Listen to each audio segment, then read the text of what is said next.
विपक्ष के कुछ सदस्यों ने आपत्ति जताई है कि इनके जो विमत है, डिस्प्यूट्स है, इनको पूरी तरह से नहीं रखा गया है। मैं मेरी पार्टी की ओर से आपको विनती करना चाहता हूं कि विपक्ष के जो डिस्प्यूट्स है, एक सिरनीर कर आप संसदीय कार्यप्रणालिका के उपयुक्त रूप में जो जोड़ना है वो जोड़े। इसमें मेरी पार्टी को कोई आपत्ति नहीं। બજેટ સત્રના પહેલા તબક્કાના છેલ્લા દિવસે વકફ સુધારા બિલ પર જેપીસી રિપોર્ટ રજૂ કરવા પર સંસદમાં હોબાળો થયો છે। ત્યારે એવા કયા સુધારાઓ આ બિલમાં કરવામાં આવ્યા છે કે જેના કારણે વિપક્ષના નેતાઓમાં વિરોધનો વંટોળ ઊભો થયો છે, તેની વિગતે વાત કરીશું। રાજ્યસભામાં ભાજપના સાંસદ મેઘા કુલકર્ણી દ્વારા વકફ સુધારા બિલ રજૂ કરવામાં આવ્યું હતું, જ્યારે લોકસભામાં તે જેપીસીના અધ્યક્ષ અને ભાજપના સાંસદ જગદંબિકા પાલે રજૂ કર્યું હતું। તો હવે બંને ગૃહોમાં વિપક્ષે આ અંગે વાંધો ઉઠાવ્યો છે। તેમનો આરોપ છે કે જેપીસી રિપોર્ટમાં તેમની અસહમતિઓ કાઢી નાખવામાં આવી હતી। રાજ્યસભામાં વિપક્ષના નેતા મલ્લિકાર્જુન ખડગેએ કહ્યું કે આ જેપીસી રિપોર્ટ ખોટો છે, આમાં વિપક્ષની અસહમતિઓને ડિલીટ કરી નાખવામાં આવી છે, આ ગેરબંધારણીય છે।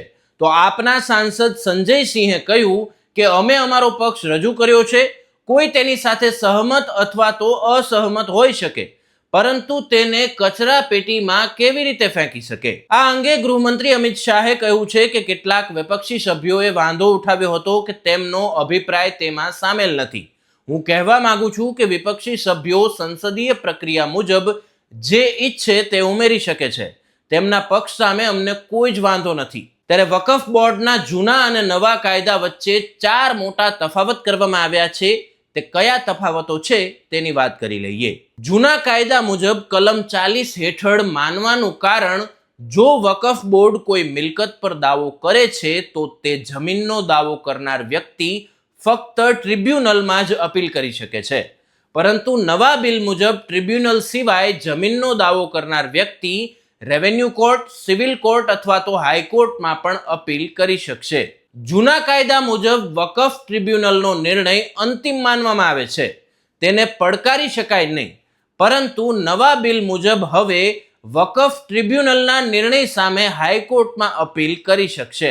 જૂના બિલ મુજબ જો કોઈ જમીન પર મસ્જિદ હોય અથવા તો તેનો ઉપયોગ ઇસ્લામિક હેતુઓ માટે થતો હોય તો તે આપોઆપ વકફની મિલકત બની જાય છે, જ્યારે નવા બિલ મુજબ સિવાય કે કોઈએ વકફને જમીન દાનમાં આપી હોય, જો તેના પર મસ્જિદ બનાવવામાં આવે તો તે પણ વકફની મિલકત નહીં હોય। જૂના કાયદા મુજબ વકફ બોર્ડમાં સભ્યો તરીકે મહિલાઓ અને અન્ય ધર્મના લોકોને પ્રવેશ આપવામાં નહોતો આવતો, જ્યારે હવે નવા બિલ પ્રમાણે વકફ બોર્ડમાં 2 મહિલાઓ અને 2 અન્ય ધર્મના સભ્યોને પ્રવેશ મળશે। ત્યારે વકફ સુધારા બિલને લઈને હાલ જે વિરોધ જોવા મળી રહ્યો છે તેને લઈને આપનું શું માનવું છે તે કમેન્ટ બોક્સમાં જરૂરથી જણાવશો। નમસ્કાર।